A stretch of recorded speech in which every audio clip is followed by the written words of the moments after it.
So if, for example, if I say that fixed assets, in my previous class, I had told you all कि for a college, bench is a fixed asset, AC is a fixed asset.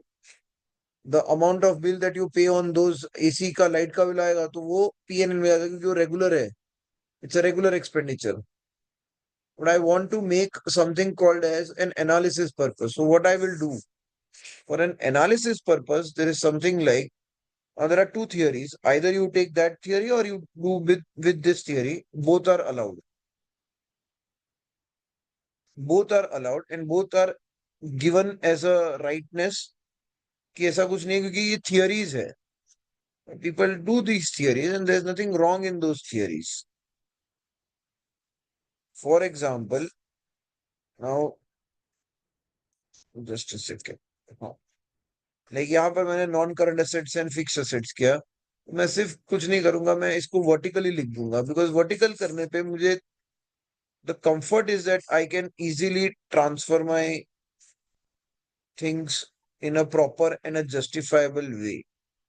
So this is non-current assets and the sum total of this 2,80,000 I will write over here. And then I'll say current assets.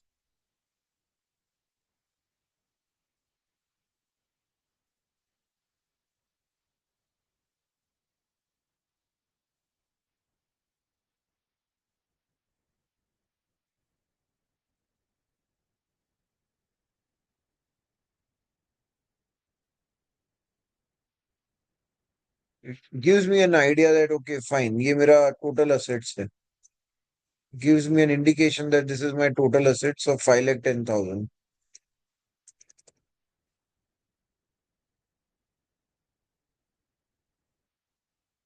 ये vertical करने से कुछ पता चल रहा है अब. यहाँ पर तो सेम ही कर रहा हूँ मैं, कुछ गलत डिफरेंट तो नहीं कर रहा, बस जो हॉरिजॉन्टल है उसको मैं वर्टिकल में लिख रहा हूँ. But you will get to know and you will get to understand. For example now if I say always remember your assets is equal to your liabilities and equities. Assets are always equal to your liabilities and equities. The first part that comes into liabilities side पे is इसको in a language we call it as liabilities and equities.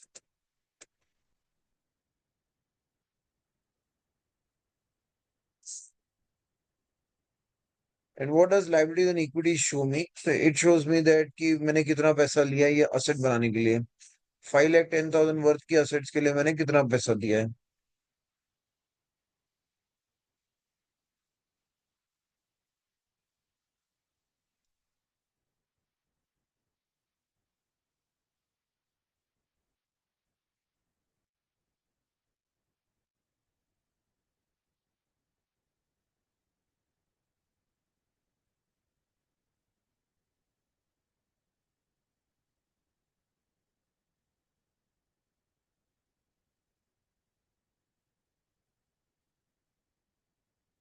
Lakh 40,000 का total equity. Then non current liabilities.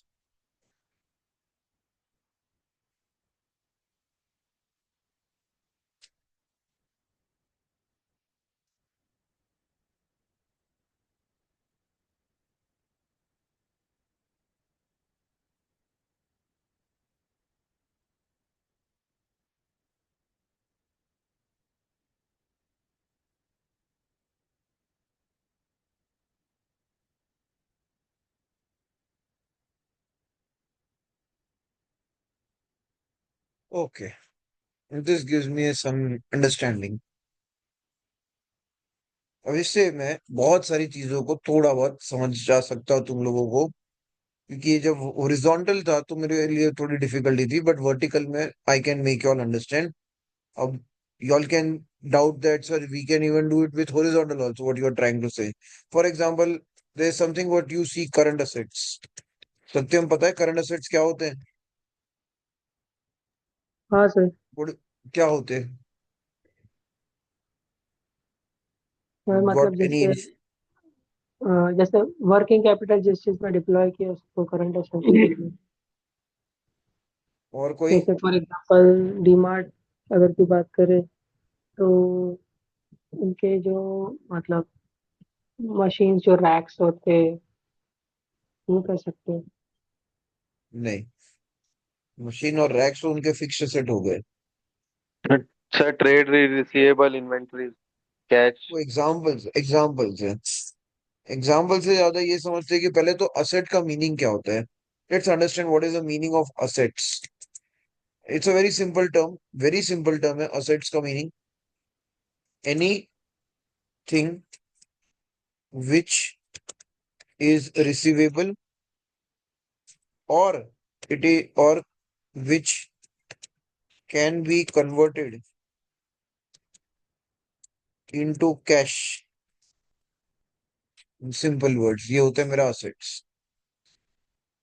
तुम बेचोगे नहीं वो बात अलग हो जाती है, जैसे और तुम बोलोगे कि सर क्या बोल रहे हो, प्लांट एंड मशीनरी को मैं बेचूंगा थोड़ी। मैंने कहा बेचना है आपको, मैंने सिर्फ इतना कहा कि ये मेरे असेट्स है। क्यों? मेरी प्रॉपर्टी है ना।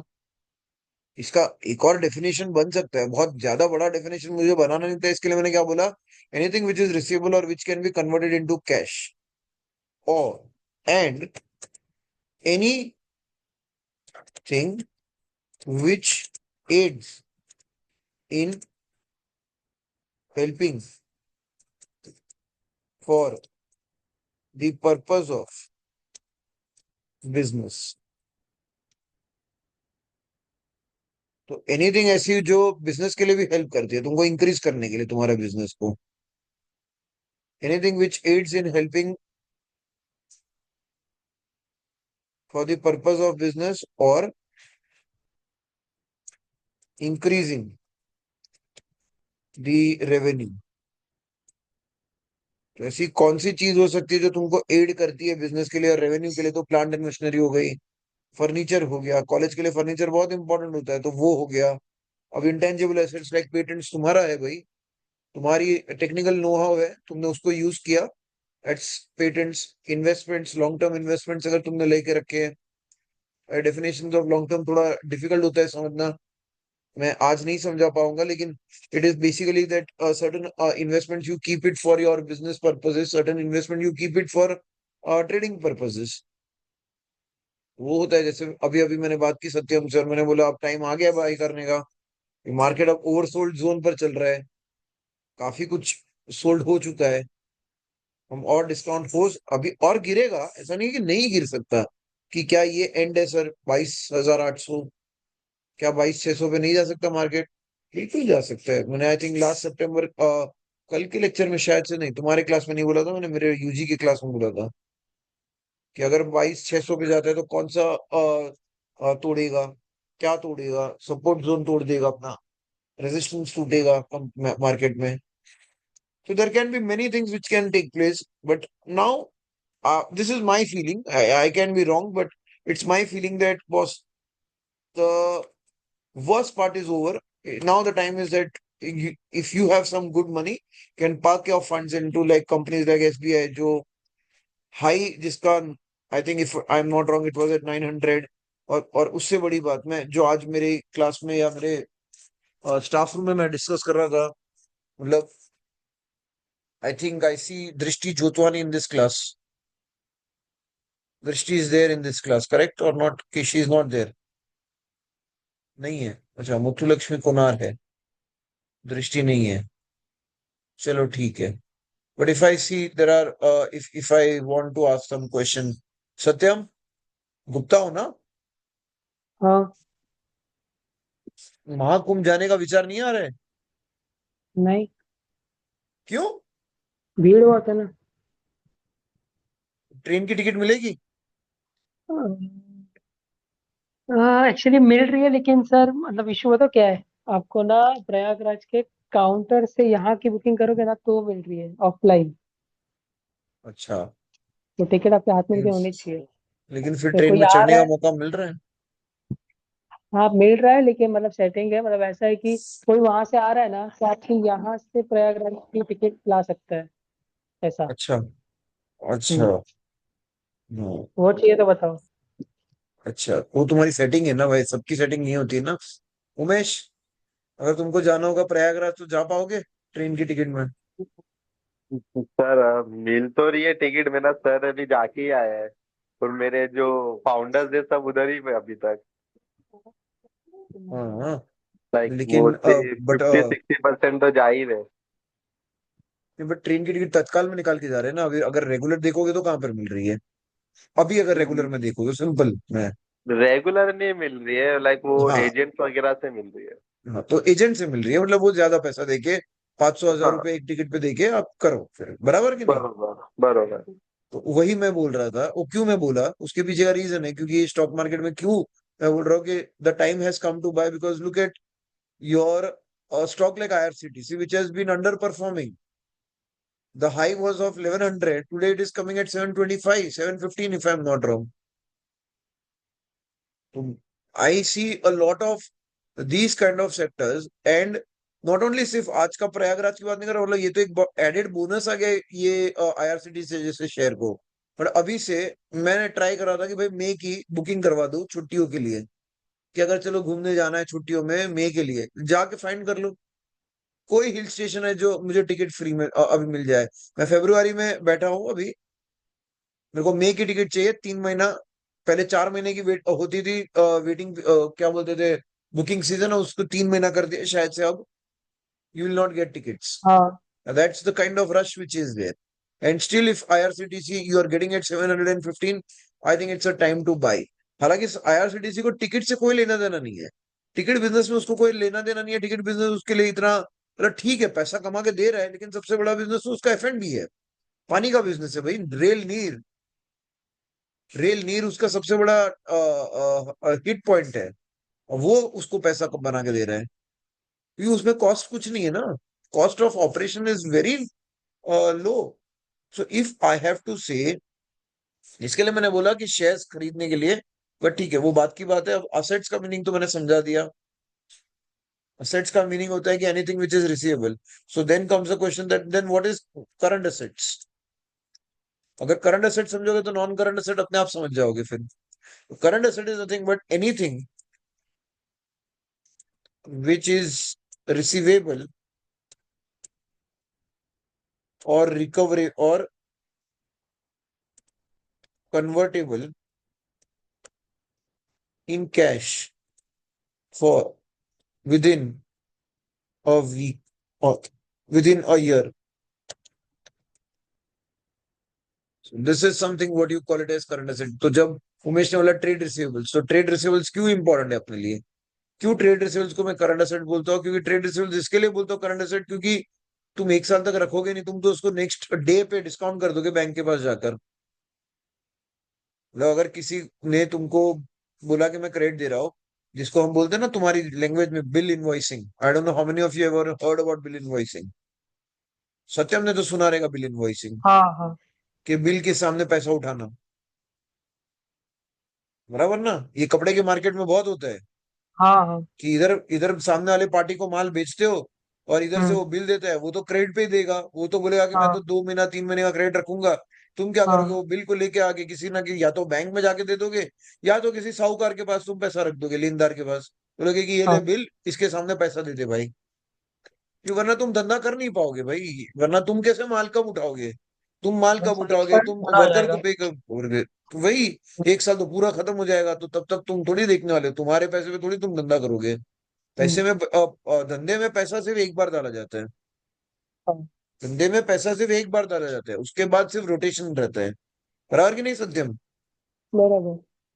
उसके बाद सिर्फ रोटेशन रहता है, उसके बाद कभी you don't keep on investing in your business again again and again.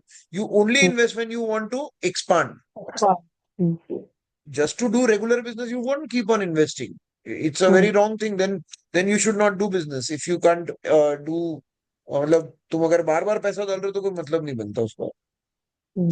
तो वो है करंट एसेट। तो अब नॉन करंट एसेट तो समझ ही गए होगे कि what is non current asset, मतलब जो कि ईयर से ऊपर हो, कि भैया इसको या तो मेरे को कन्वर्टेबल करना ही नहीं है मेरे को। मैं कभी प्लांट एंड मशीनरी, मेरे जो धंधे के लिए काम है, इससे तो ये ऐसा ही हो गया कि कॉलेज में अगर जाना है तो कॉलेज की बेंचेस को बेच दो। अरे तो कॉलेज की बेंचेस को बेच देंगे तो बच्चे थोड़ी आने वाले हैं। मैं बच्चों को तो ये नहीं बोल सकता ना कि नीचे बैठो, नहीं, कोई बच्चा बैठेगा नहीं। या मैं ऐसा तो नहीं बोल सकता बच्चे को कि आज है ना तुम लोग पूरा जिंदगी भर हम ऑनलाइन ही पढ़ेंगे, तो नहीं होगा फिर। Because Students don't want everything to be online. There has to be some physical lectures, there has to be some contacts. So that is what non-current assets और fixed assets, ये previously fixed asset बोले जाते थे, अब इसको हमने non-current asset बोल दिया है। सर तो रियल एस्टेट किस कैटेगरी में आएगा? क्योंकि वो कभी एक रियल साल के अंदर एस्टेट भी बिक सकता है, बाद में भी बिक सकता है, तो फिर नहीं, बट वो डिपेंड करता है तुम्हारी nature of keeping your real estate. What is the nature of your real estate? अब अगर तुमने इसको 2 साल से ऊपर रख दिया तो ये लॉन्ग टर्म या क्यों? गवर्नमेंट खुद बोलती है कि भाई कोई भी एसेट को तुम लॉन्ग टर्म कैसे मानोगे? कि अगर तुमने उसको रियल एस्टेट शेयर्स को तुम 1 साल के ऊपर रखते हो तो वो लॉन्ग टर्म हो गया, हम्म, राइट? तो वो लॉन्ग टर्म है क्योंकि उसका टैक्सेशन अलग लगेगा, राइट? हाँ। बट अगर तुमने रियल एस्टेट रखा है, प्रॉपर्टी रखी है, यस, ये रखा है, तो तुम उसको बेचने के लिए रखे थे बराबर, लेकिन अगर तुम उसको शॉर्ट टर्म में बेचोगे तो 20% टैक्स लगेगा, लॉन्ग टर्म में रखोगे तो 12.5% लगेगा, दो हाँ, साल के बाद बेचोगे तो लॉन्ग टर्म हो गया। तो तुम अपने हिसाब से बनाओगे, उसके लिए गवर्नमेंट को रूल नहीं बोलता, गवर्नमेंट फिर उसको वो क्या होता है कि भाई तू टैक्स को रिफर कर, तो इसमें फिर करंट टैक्सेशन और देख ले। करंट नहीं आता, डिपेंड करते हैं नेचर ऑफ नहीं, business. It is basically what is the purpose for which you took real estate?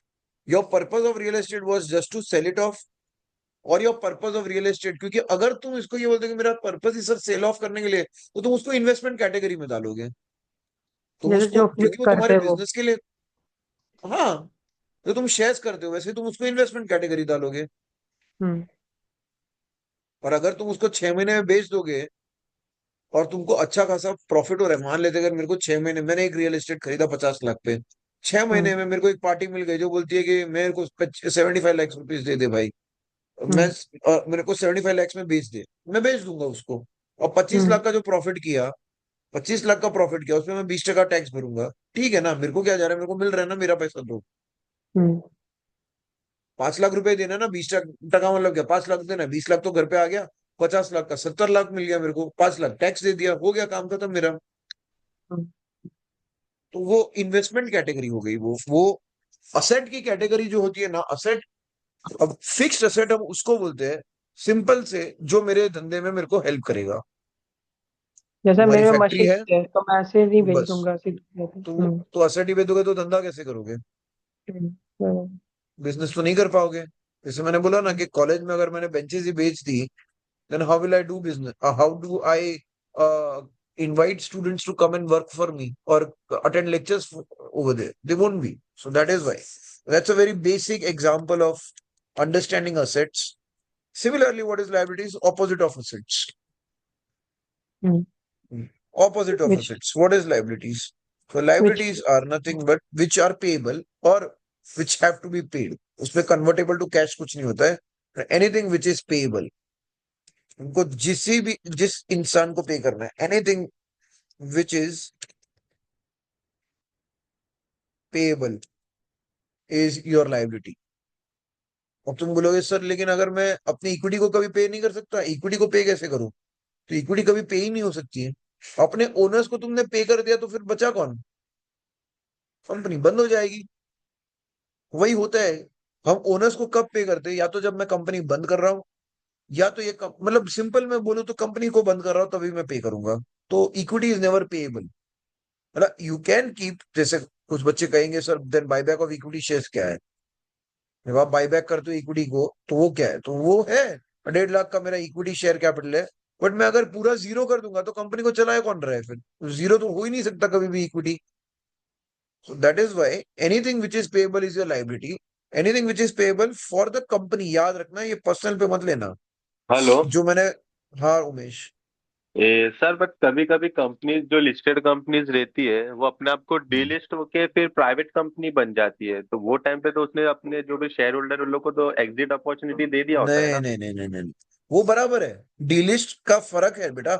Delist is different than the company getting, वो मैंने अपने एग्जिस्टिंग शेयर होल्डर को पे ऑफ कर दिया है। मैं तो खुद ओनर बन के बैठा हूं ना कंपनी में, तो राइट। मैंने अपने एग्जिस्टिंग शेयर होल्डर को पे कर दिया है।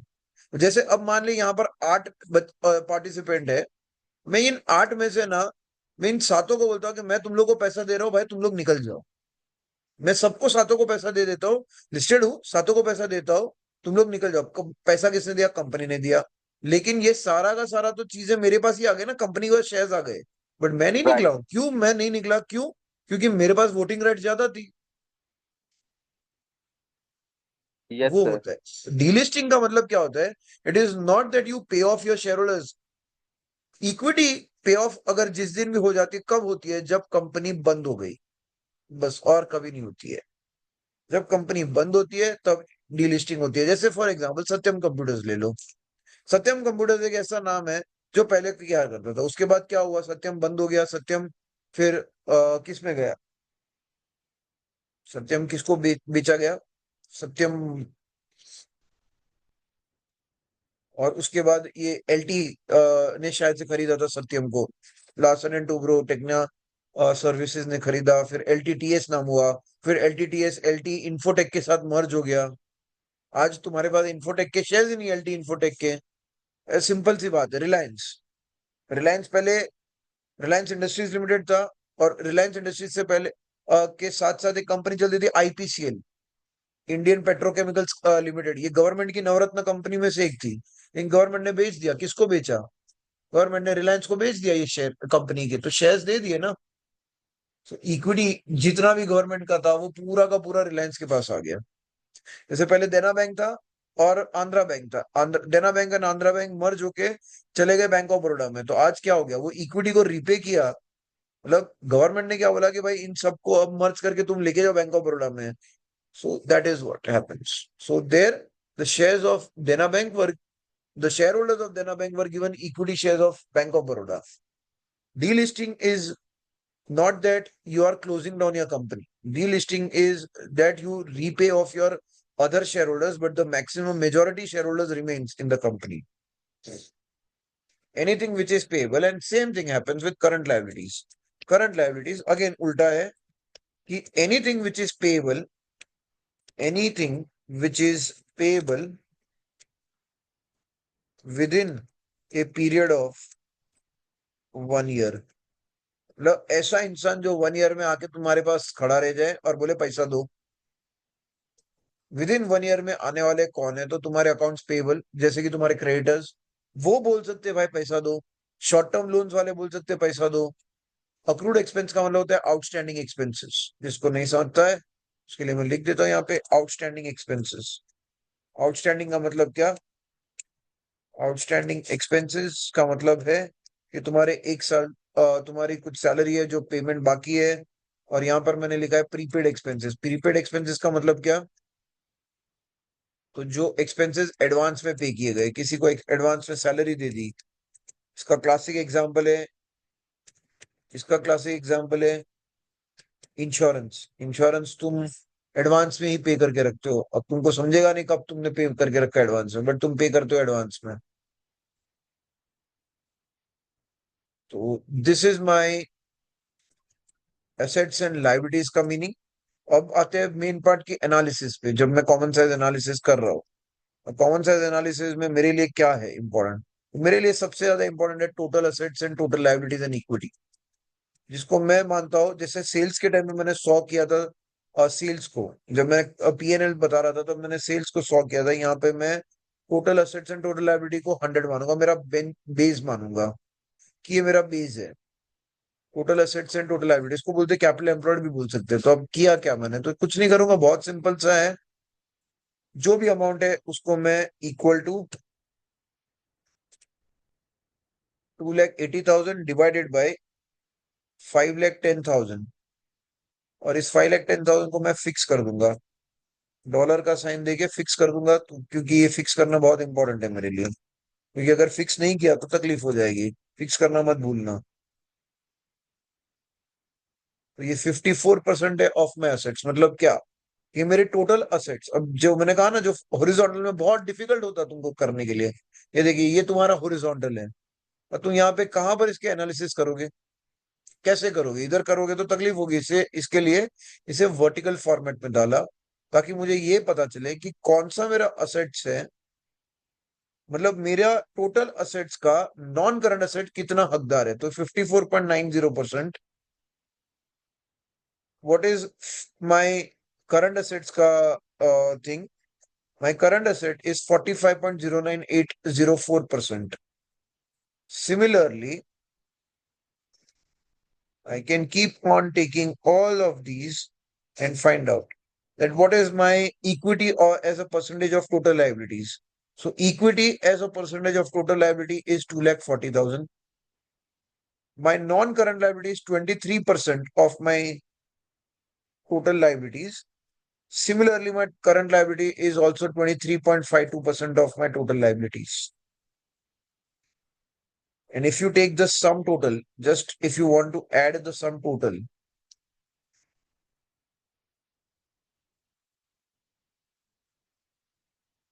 if you want to add the sum total, you can just see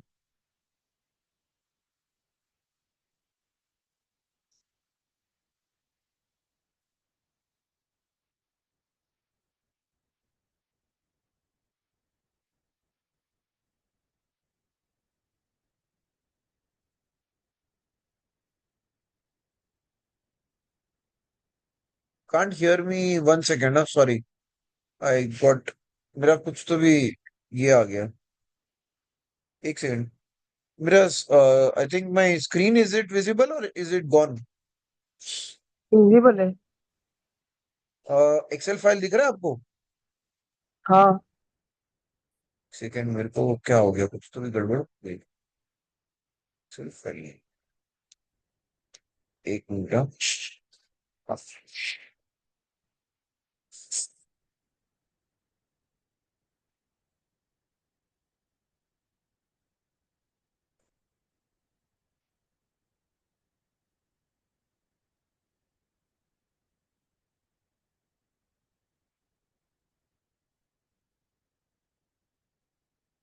2,40,000 plus 2,40,000 कितना होता है?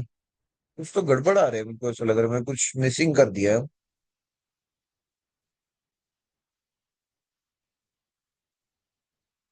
2,40,000 प्लस 2,40,000 4,80,000 होगा ना? यहाँ पे कुछ तो भी अमाउंट मिसिंग है.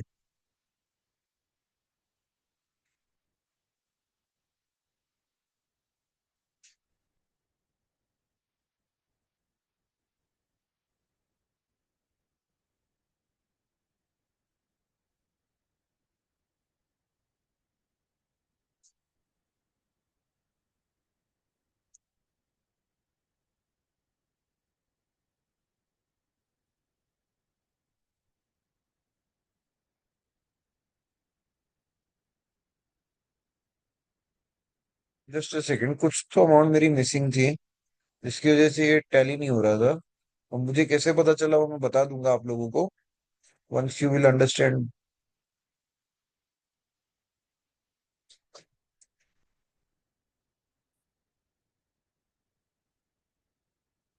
Just give me 1 minute. Bank hoodie.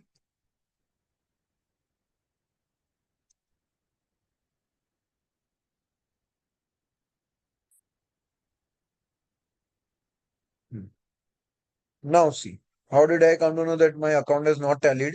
Number one, I understood 2,40,000 plus 1,20,000 plus 1,60,000 करो. कुछ तो गड़बड़ आ रहा है फिर से.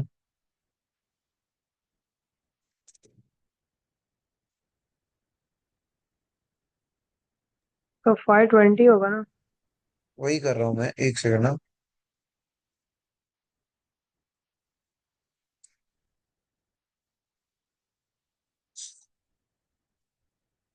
1,50,000.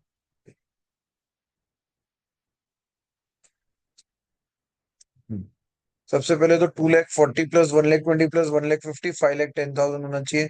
जैसे मैंने कहा था, assets always should be equal to your liabilities. Assets should always be equal to your liabilities. Then only it will be perfect. तो ये 5,10,000 आए रहे. उसके बाद जो दूसरा वे था जिससे मुझे पता चला, the sum total of your percentages should always be 100. तो यहाँ पर ये जो सम टोटल है 47.05, 23.52 and 29.411 will be always equal to 100. वहां पर वो आ नहीं रहा था. So that is the way that I came to know that there is some problem coming with the totaling of the sum. So because assets should always be equal to liabilities, that is the thumb rule. इसे कहते हैं common size statement, where we find out that what are the percentages internal. Now, there can be somebody who may say that, sir, ये तो total पे ही आप कर रहे हो. Can we do it on individual basis? The answer is yes. You have to do it individual basis to understand more divisions. Like for example, if I want to take a kind of a total of this, let's say I want to do more bifurcation on this. So I can say equal to 2 lakhs divided by my 5 lakh 10,000. But this 5 lakh 10,000, keep in mind, you need to, इसको एक क्या बोलते हैं, F9 F4 बोलते हैं ना. Those who know Excel can tell me better way. Multiplied by 100, 39%, and I can just take up all these things. This will give me more bifurcation of my things. कि कितना है मेरा bifurcation, what is my percentage of my total. So if I have to give you more elaborate, so 1,50,000 is your share capital. 5,10,000 में 1,50,000 is your own share capital. So that way I come to know.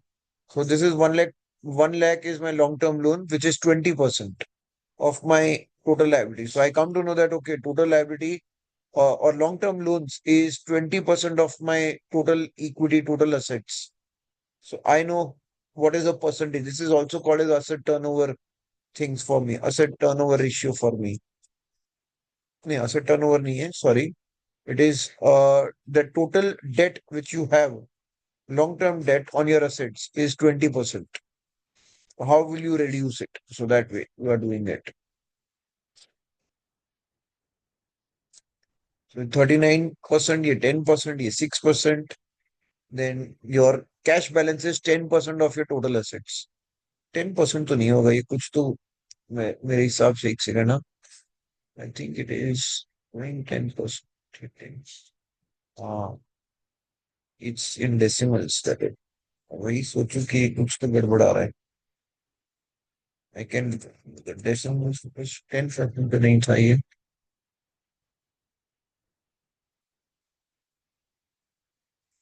It's like this, if you see.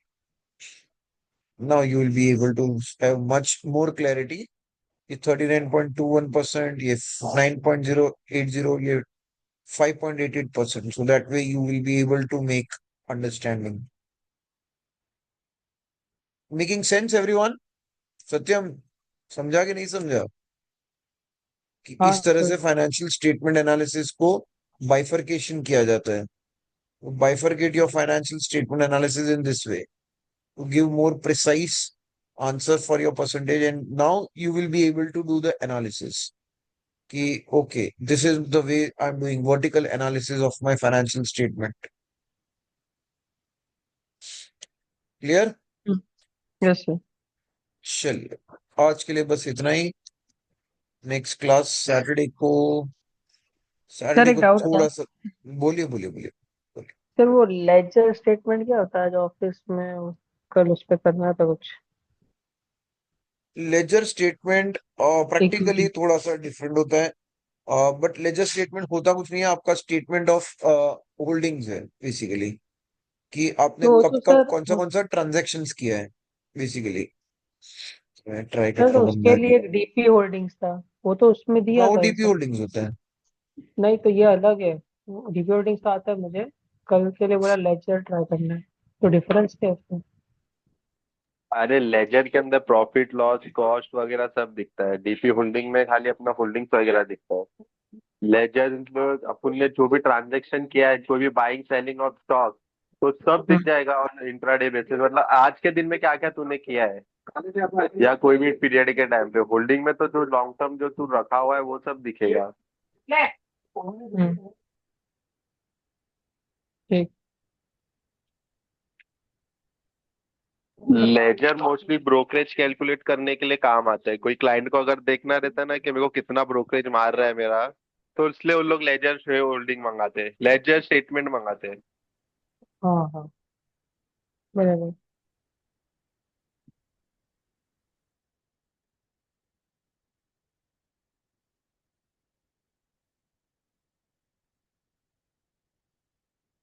पता चला। हाँ sir. हम्म,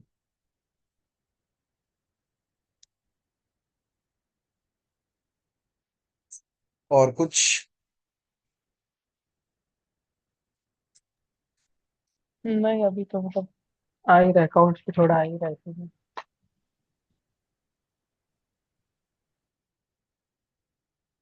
Nasdaq तो all time high पे जा रहा है और हम ऑल टाइम लो पे जाने वाले हैं क्या? हाँ उमेश। लग तो रहा है नैस्डैक सर। जितने भी नैस्डैक तो पीएमएस मीटिंग के लिए जा रहे हैं उन लोग बोल रहे हैं भाई अभी तो एक मतलब 1,000 पॉइंट और गिरेगा, 2,000 पॉइंट और गिरेगा। एंड जो भी इन्वेस्टर से बात कर रहे हैं दे आर मतलब 90-81 से मार्केट में, 90-85 से मार्केट में। बोलते ये टाइम का ना थोड़ा कुछ अलग ही लग रहा है। एक्चुअली 4 साल का थोड़ा प्रॉब्लम आएगा बिकॉज ट्रम्प का टैरिफ आने वाला है एंड हाँ मार्केट्स डोंट मतलब लाइक टैरिफ्स। मार्केट से ज्यादा तो ट्रम्प से मतलब उससे टैरिफ से डर रहे हैं। नहीं बट उससे बड़ी चीज जो है, जो स्लो डाउन है इंडियन मार्केट्स में, स्लो डाउन दिख रही है।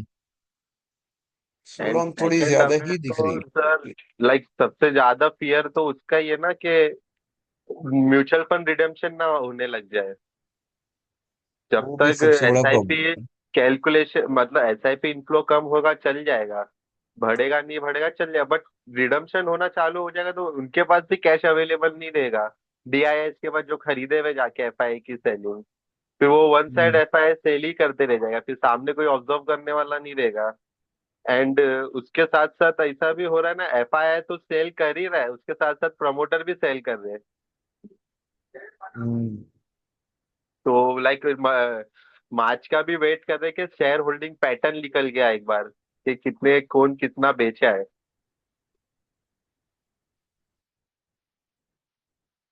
इंटरेस्टिंग टाइम है।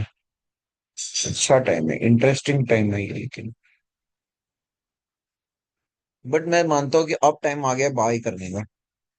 अब बेचने का टाइम हो गया खत्म। मतलब धीरे धीरे छोटा छोटा करके अच्छी कंपनी में डालो, कोई प्रॉब्लम नहीं आएगा मेरे हिसाब से। अब जो एकदम ही ओवर बॉट थे, जो ओवर जो बॉट जोन था, उससे तो हम काफी हद तक अच्छी खासे अब अच्छे से आ चुके हैं। सो आई सर आई आ गए हैं बट